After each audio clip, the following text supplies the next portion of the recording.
Okay, we're on Eduyot Perek Hey, Mishnah Aleph. First Mishnah in the 5th chapter, Masechet Eduyot. So in the last Mishnah, we learned about 23 machlokot that were mikule Beit Shammai u'mikhumoy Beit Hillel, that were leniencies of Beit Shammai and stringencies of Beit Hillel.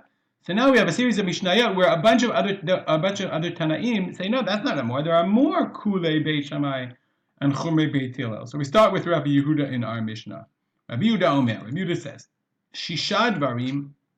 There are 6 more disputes or items or areas where Beit Shammai are lenient and Beit Hillel are machmir, are more stringent. What are they? Number 1, dam nevelot. You have the blood of a nevela. Nevela is an animal that is killed not through shechita. So the blood of that animal, Beit Shammai mitarin. Beit Shammai says the blood of that animal is tahor. It's not mitameh. Okay, the animal itself, the nevela, is mitameh. But Beit Shammai says if you have the blood of the nevela, then it's mitameh. Beit Hillel mitameh. Beit Hillel says no. If the blood, a revi'it measurement. Let's look at the Bartenura for a second.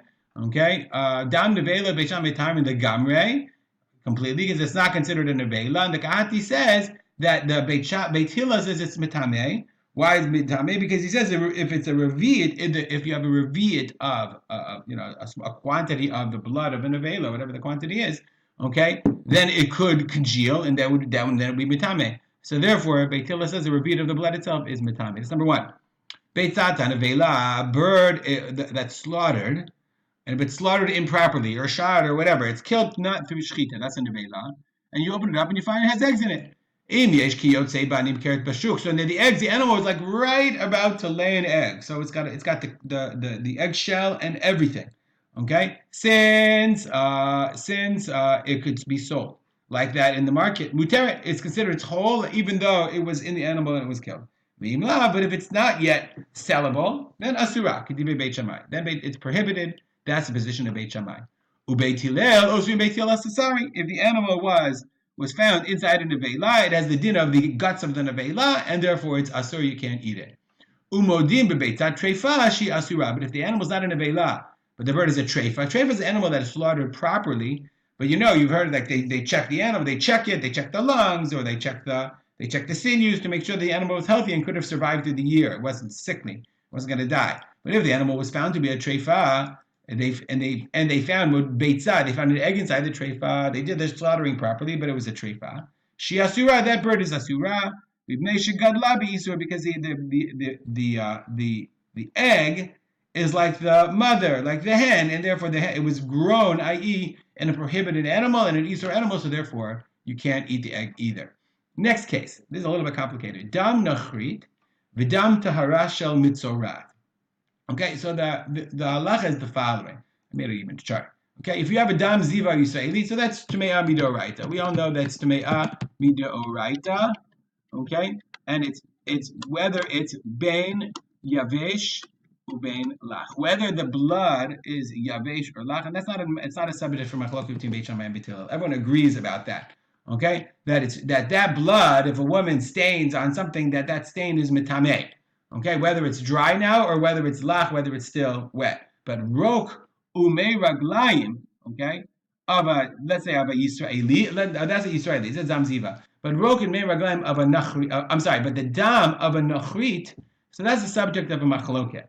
Okay, meaning is we normally say halacha d'oraita, there's no tuma, but there is tuma midirabanan. So let's look back at our Mishnah. Okay, dam nachrit, so the blood of a nachriya. Okay, or we're going to talk about dam tahara or mitzorat. So normally, a woman who gives birth, we learned in the psukim in previous mishnayot that let's say a woman gives birth to a female, so the first 14 days she's tume'ah, the blood she sees is dam tuma, but after that, the 66 days afterwards, she are demei tahara, are blood of tahara. Even if she sees blood, she's tahara. But what happens if she's not just she didn't just give birth, but she's also a mitzorat? She got tzarat. So now normally her blood is tahara, but now she has tzarat. Does the tzarat cancel out the tahara? So so it's a din d'Rabbanan. So the dam nachrit and the dam tahara shel mitzorat. Let's look at the Bartenura. Okay, we say in the Parshat Zav, dabru b'nei Yisrael mitamin b'ziva v'ein anachrim mitamin b'ziva. So there's ziva, and we're going to talk about nida also. But a woman who sees menstrual blood at a certain time, she's a zava. So, but that only applies to Jewish women, but not non-Jewish women. But Rabbanan gazur alav kiyushu zavim lechol dibreim. So but the Rabbanan said it's a dam nochrit is a dam dirabanan. Okay, so Beit Shammai savrei ki gazir Rabbanan biruka umei raglei Hashem mitzuyim tadir.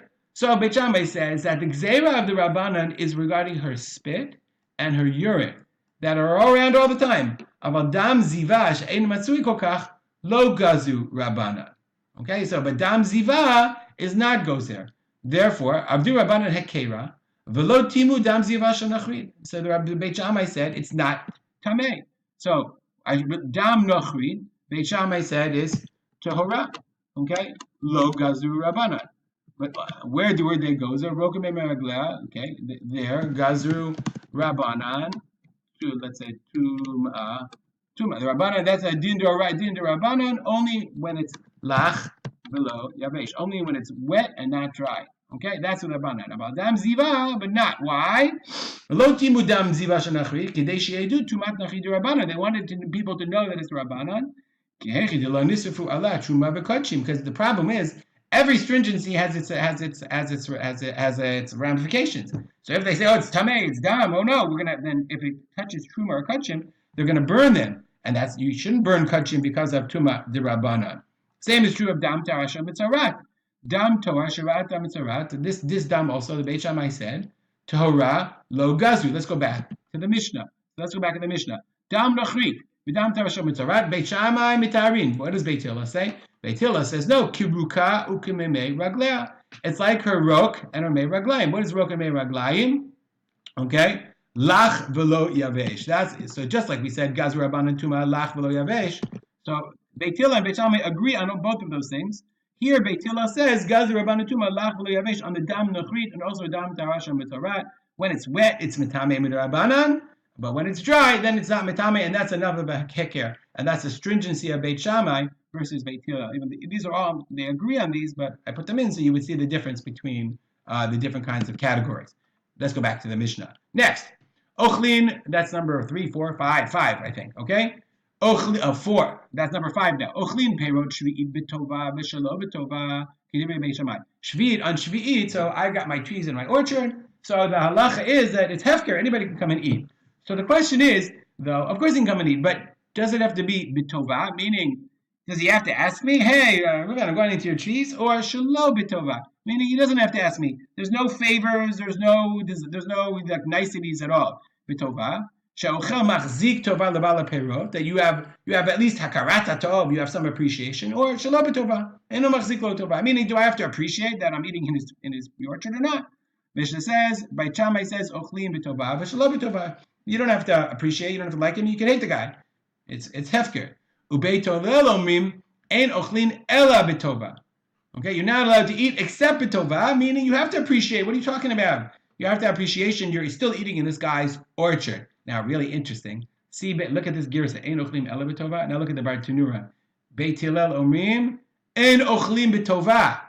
You're not allowed to have appreciation. Sha'achzur lachzik. The Bar Tanura had a totally different girsa. He had a different version of the text.